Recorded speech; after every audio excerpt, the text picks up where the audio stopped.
Hello dear students, कैसे हैं आप लोग। आई होप आप लोग बहुत अच्छे हैं, अपने एग्ज़ाम की तैयारी कर रहे हैं। तो चलिए आज हम लोग करने वाले हैं एक इम्पॉर्टेंट क्वेश्चन आंसर का सेट। ये आपके आने वाले सभी कॉम्पिटिटिव एग्ज़ाम के लिए और प्लस अगर आप तैयारी कर रहे हैं किसी भी क्लास की, लाइक क्लास 9, 10, 11, 12, साइंस डिपार्टमेंट हो, आर्ट्स डिपार्टमेंट हो, तो आपके एग्ज़ाम के लिए ये सारे क्वेश्चंस बहुत इंपॉर्टेंट हैं। तो चलिए बिना टाइम को वेस्ट करते हुए स्टार्ट करते हैं। पहला क्वेश्चन है कि लाल रक्त कण यानी कि रेड ब्लड सेल का निर्माण होता है। तो आपको पता है कि लाल रक्त कण का जो निर्माण होता है वो अस्थि मज्जा में होता है। तो दूसरा क्वेश्चन कहता है कि लाल रक्त कण का जीवन काल। तो आपको पता होना चाहिए कि आरबीसी का जो लाइफ होता है ना, आरबीसी का लाइफ 120 डेज होता है, यानी कि 120 दिन। इसका सही आंसर हो जाएगा। नेक्स्ट क्वेश्चन है श्वेत रक्त कण का जीवन काल। तो देखिए इनका जो है ना बहुत कम रहता है। डब्ल्यू जो होता है, डब्ल्यू इसका जो लाइफ लाइन होता है वो लगभग लगभग 1 to 4 डेज का होता है, यानी 1 से 4 दिन तक का होता है। नेक्स्ट क्वेश्चन है कि श्वेत रक्तकण को कहा जाता है, तो ल्यूकोसाइट कहा जाता है। श्वेत रक्तकण व्हाइट ब्लड सेल को ल्यूकोसाइट के नाम से जानते हैं। उसी प्रकार से लाल रक्तकण की अगर बात कहें तो इसको एरिथ्रोसाइट के नाम से जाना जाता है, यानी कि आरबीसी को हम लोग क्या कह सकते हैं, एरिथ्रोसाइट कह सकते हैं। आगे देखिए नेक्स्ट क्वेश्चन है शरीर का ताप नियंत्रक होता है। तो हाइपोथैलेमस जो ग्लैंड होता है या ग्रंथि होती है उसे शरीर का ताप नियंत्रक कहते हैं। यह हमारे बॉडी के टेम्परेचर को मेंटेन करके रखता है, ये आपको ध्यान में रखना है। आगे क्वेश्चन कहता है कि मनुष्य की सर्वदाता रक्त समूह है। तो यूनिवर्सल डोनर जो होता है ना वो ओ होता है। ओ अगर आपका ब्लड ग्रुप है तो भाई आप किसी को भी खून अपना दे सकते हैं, ये आपको ध्यान में रहना चाहिए। ओ जो है यूनिवर्सल डोनर होता है। उसी प्रकार से अगर पूछ ले कि सर्वग्राही यानी कि यूनिवर्सल रिसेप्टर किसे कहते हैं, तो वो ए बी होगा। अगर आपका ब्लड ग्रुप जो ए बी है तो आप किसी भी ग्रुप का ब्लड ले सकते हैं। तो आप सोचिएगा जरा सा फ़ायदे में कौन रहता है, ओ ग्रुप रहता है या ए बी ग्रुप रहता है। मेरे ख्याल से ए बी ज़्यादा फ़ायदे में रहता है। आपका क्या कहना है, ज़रूर बताइएगा। नेक्स्ट क्वेश्चन है कि रक्तचाप मापने की यंत्र को क्या कहा जाता है। तो आपको पता होना चाहिए कि स्फिग्मोमैनोमीटर ये जो है ये रक्तचाप को मापता है। ये बहुत ही इंपॉर्टेंट इंस्ट्रूमेंट है। और ह्यूमन ब्लड का जो नॉर्मल प्रेशर है वो 120/80 होना चाहिए, यानी कि मैक्सिमम 120 और मिनिमम जो लिमिटेशन है वो 80 का होना चाहिए। आगे देखिए ब्लड बैंक कहा जाता है। तो प्लीहा को ब्लड बैंक कहा जाता है हमारे बॉडी में, इसे स्लीपेन के नाम से भी जानते हैं। आगे देखिए भोजन का पाचन प्रारंभ होता है। तो मुंह में जैसे भोजन को डालते हैं ना तो उसमें टाइलिन नामक जो एंजाइम है मिल जाता है, जो भोजन को तोड़ने का काम शुरू करता है, और वहीं से हमारे बॉडी में भोजन का पाचन का काम शुरू हो जाता है। नेक्स्ट क्वेश्चन कहता है कि पचे हुए भोजन का अवशेष होता है। तो पचे हुए भोजन का अवशोषण लास्ट में स्मॉल इंटेस्टाइन यानी कि छोटी आंत में होता है, ये आपको ध्यान में रखना है। हिस्ट्री से इंपॉर्टेंट कुछ क्वेश्चन है, फटाफट से कवर करते हैं। मयूर सिंहासन किसने बनवाया था। तो शाहजहां ने मयूर सिंहासन बनवाया था, आपको ध्यान में रखना है। मयूर सिंहासन को बनाने वाला कलाकार का क्या नाम था। तो बादल खां नाम था मयूर सिंहासन को बनाने वाले कलाकार का। तीसरा क्वेश्चन कहता है कि शाहजहां के बचपन का नाम क्या था। खुर्रम था, आपको ध्यान में रखना है। शाहजहां के बचपन का नाम खुर्रम था। आगे देखिए शाहजहां की बेगम का नाम क्या था, मुमताज था, और मुमताज के नाम पर उसने क्या बना दिया था, ताजमहल। भाई साहब गजब, ताजमहल बनवा दिया था मुमताज के नाम पर। सोचिए आगे चलते हैं। नेक्स्ट क्वेश्चन है शाहजहां की माता का नाम क्या था। तो ताज बीबी बिल्किस मकानी।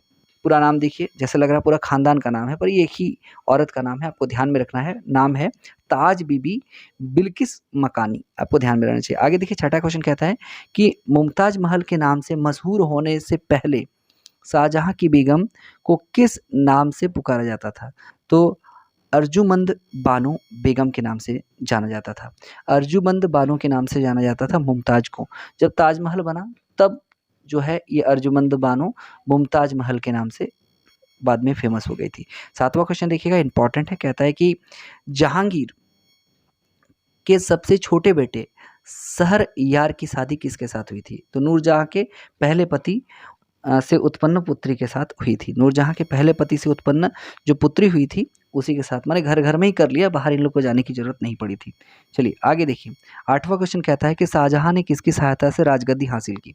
तो आसफ खां से हेल्प लेकर शाहजहां ने बाद में गद्दी हासिल कर ली थी। नौवां क्वेश्चन इंपॉर्टेंट है। कहता है कि शाहजहां के समय कौन सी जगह मुगल के हाथ से निकल गई। तो कंधार जो है वो मुगल के हाथ से निकल गई। 10वां क्वेश्चन कहता है कि शाहजहां ने आगरा को अपनी राजधानी कहाँ परिवर्तित किया। आगरा से अपनी राजधानी शाहजहानबाद यानी कि पुरानी दिल्ली में परिवर्तित कर दी थी। 11वां क्वेश्चन इंपॉर्टेंट है। कहता है कि लाल किला और किला ए मुबारक का निर्माण किसने करवाया था? बिल्कुल शाहजहाँ ने करवाया था। शाहजहाँ ने अपनी बेगम मुमताज़ महल का मकबरा कहाँ बनवाया? तो आगरा में ही बनवाया था और ताजमहल उन्हीं की निशानी है। आगे ध्यान में रखना है मुमताज़ महल के बारे में मकबरे को किस नाम से जाना जाता है? तो ताजमहल के नाम से जाना जाता है। ताजमहल के निर्माण में कितना समय लगा? 20 साल लग गया था भाई। 20 साल अगर बिता दिए हों, सोचिए क्या ही आर्किटेक्चर था। आगे देखिए नेक्स्ट क्वेश्चन क्या था? ताजमहल का निर्माण कार्य कब शुरू किया गया था? 1632 में शुरू किया गया था, आपको ध्यान में रखना है। नेक्स्ट क्वेश्चन है ताजमहल के वास्तुविद कौन थे? तो उस्ताद खां और उस्ताद अहमद लाहौरी, उस्ताद ईसा खां और आपको उस्ताद अहमद लाहौरी का नाम याद रखना है। ये दोनों ही ताजमहल के वास्तुकार थे, आपको ध्यान में रखना है। 17 नंबर क्वेश्चन कहता है कि ताजमहल को बनाने में इस्तेमाल किया गया संगमरमर कहाँ से लाया गया था? तो मरकान यानी कि राजस्थान, मकरान यानी कि राजस्थान से लाया गया था इनको बनाने के लिए जो संगमरमर का उपयोग हुआ था। 18वां क्वेश्चन है कि आगरा का मोती मस्जिद किसने बनवाया था? बिल्कुल शाहजहाँ ने ही बनवाया था, आपको ध्यान में रखना है। शाहजहाँ के समय आने वाला फ्रांसीसी यात्री का नाम क्या था? तो फ्रांसिया बर्नियर और ट्रेवेनियर जो थे वो शाहजहाँ के शासनकाल में आए थे। शाहजहाँ के दरबार में संस्कृत के कौन से पंडित मौजूद थे? तो कविंद्र, आचार्य सरस्वती और जगन्नाथ पंडित, ये दोनों जो संस्कृत के विद्वान थे वो शाहजहाँ के दरबार में ही थे। नेक्स्ट क्वेश्चन मिक्स क्वेश्चन है, चलिए फटाक से कवर करते हैं। पहला क्वेश्चन कहता है कि तुलबुल परियोजना किस नदी पर है? तो आपको पता होना चाहिए कि झेलम नदी पर है। स्वतंत्र भारत के प्रथम भारतीय गवर्नर जनरल कौन थे? तो चक्रवर्ती राजगोपालाचारी यानी कि सी राजगोपालाचारी थे, ये आपको ध्यान में रखना है। नेक्स्ट कहता है दक्षिण मध्य रेलवे का मुख्यालय कहाँ है? सिकंदराबाद है, आपको ध्यान में रखना है। कौन सा अधिकार अब आपातकाल में भी समाप्त या सीमित नहीं किया जा सकता? तो व्यक्तिगत स्वतंत्रता और जीवन की सुरक्षा का अधिकार, इसे आपातकाल में भी आप छीन नहीं सकते हैं। अगर आप गवर्नमेंट बॉडी हैं फिर भी आप किसी से छीन नहीं सकते हैं। 5वां क्वेश्चन कहता है हुआंग हो नदी किस सागर में मिलती है? तो पीत सागर में मिलती है, आपको ध्यान में रखना है।